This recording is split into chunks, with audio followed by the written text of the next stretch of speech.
মুখ্যমন্ত্রী মমতা বন্দ্যোপাধ্যায়ের প্রশাসনিক বৈঠকের পরই শামশেরগঞ্জের গঙ্গার সার্বিক অবস্থা এবং ভাঙন কবলিত এলাকার পরিস্থিতি খতিয়ে দেখতে মুর্শিদাবাদের শামশেরগঞ্জে এলেন রাজ্যের বিদ্যুৎ দপ্তরের প্রতিমন্ত্রী মোহাম্মদ আখরুজ্জামান।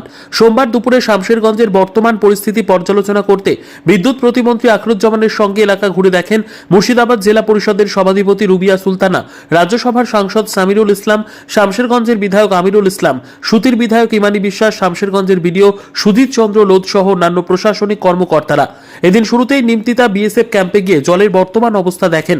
পাশাপাশি বিএসএফ এর কর্মকর্তাদের সঙ্গে কথা বলেন মন্ত্রী। তারপরই একে একে গঙ্গা তীরবর্তী দুর্গাপুর, ধূসরিপাড়া, ধানঘরা, শিবপুর, প্রতাপগঞ্জ, চাচণ্ড, শিকদারপুর এলাকা ঘুরে দেখেন তিনি। ফারাক্কা ব্যারেজ থেকে জল ছাড়ার সংকেত দেওয়ার পরই মুখ্যমন্ত্রী মমতা বন্দ্যোপাধ্যায়ের নির্দেশে শামশেরগঞ্জের ভাঙন কবলিত এলাকা পরিদর্শন এবং বর্তমানে জলের অবস্থা পর্যালোচনা করেন মন্ত্রী সহ প্রশাসনিক কর্মকর্তারা। যে কোনো জরুরি প্রয়োজনে প্রশাসন সর্বদা প্রস্তুত রয়েছে বলেও জানিয়েছেন তারা।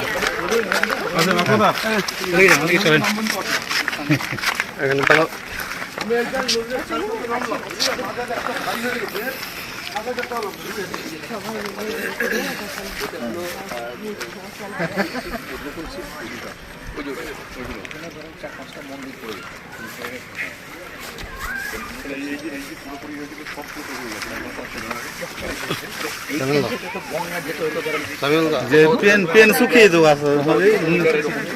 সরেন তো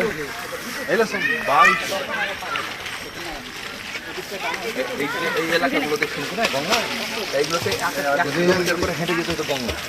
এখানে কিলোমিটারই 4 বছরের মধ্যে পুরো আমের বাগান, লিচুর বাগান, এগুলোতে প্রচুর সবজি চাষ হতো।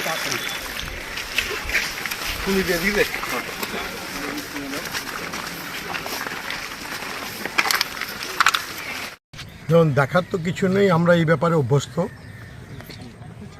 গঙ্গা এবং পদ্মার জলসীমা চরম সীমার উপরে বইতে পারে এরকম একটা আশঙ্কা রয়েছে ফারাক্কা ব্যারেজ কর্তৃপক্ষের উপর থেকে, যেহেতু ঝাড়খণ্ড এবং বিহার থেকে প্রচুর জল নামছে। আমাদের রাজ্যের মানবিক মুখ্যমন্ত্রী এই ব্যাপারে খুব সজাগ এবং সতর্ক। উনি যে এলাকায় প্লাবন হয়েছে সেই সব এলাকায় নিজের সরজমিনে পরিদর্শন করছেন। গতকালকে উত্তরবঙ্গ থেকে উনি উত্তরবঙ্গ বিভিন্ন জেলাগুলো পরিদর্শন করেছেন। সেখান থেকে আমাদের জেলার সমস্ত নেতৃত্বকে, আমাদের রাজ্যসভার সাংসদ সামিরুল সাহেবের নেতৃত্বে উনি নির্দেশ দিয়েছেন যে আমার প্রশাসন সঠিক কাজ করলেও আপনার সরজমিনে গিয়ে মানুষকে আশ্বস্ত করুন, মানুষের মনে যেন কোনো আতঙ্ক না থাকে।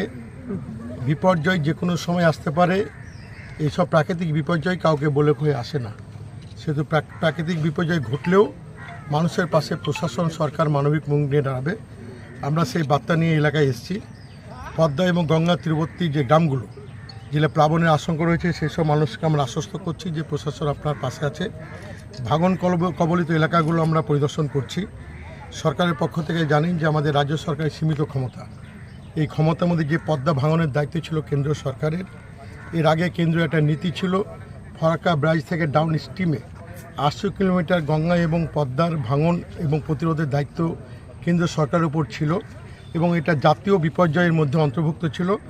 কেন্দ্রে বিজেপি সরকার আসার পরে 2014 সালে কেন্দ্রীয় সরকার আসার পর 2016 সালের পরে এখানকার যে 80 কিলোমিটার ডাউন এবং বিপর্যয় মোকাবিলা থেকে তারা উদ্যোগ করে নিয়েছে।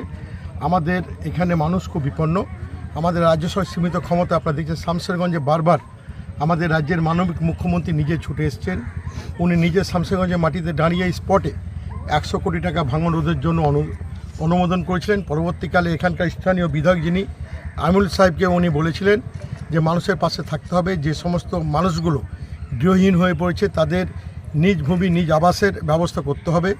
প্রায় 200 অধিক পরিবারকে, 243 পরিবারকে আমরা নিজ ভূমি, নিজ আবাস রাজ্য সরকারের পক্ষ থেকে আমরা দিয়েছি এবং এলাকার মানুষগুলোর জন্য আমরা সরকারি যে সমস্ত জায়গাগুলো আছে সেই জায়গাগুলোকে আইডেন্টিফাই করে তাদের যাতে বাসযোগ্য ব্যবস্থা করতে পারে সরকারের পক্ষ থেকে সেই পদক্ষেপ নেওয়া হয়েছে।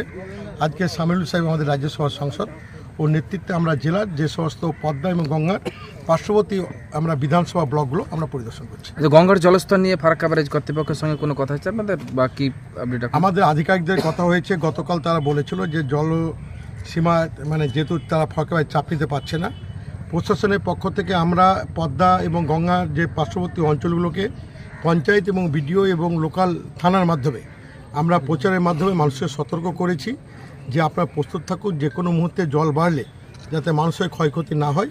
এবং আমরা সরকারের পক্ষ থেকে এবং আমরা যারা স্থানীয় বিধায়ক যারা রয়েছি, তৃণমূলের নেতৃত্ব এবং প্রধান, আপনারা জানেন এখানে সমস্ত বিধায়ক আমাদেরই এবং সমস্ত পঞ্চায়েত সমিতি, জেলা পরিষদ আমাদেরই।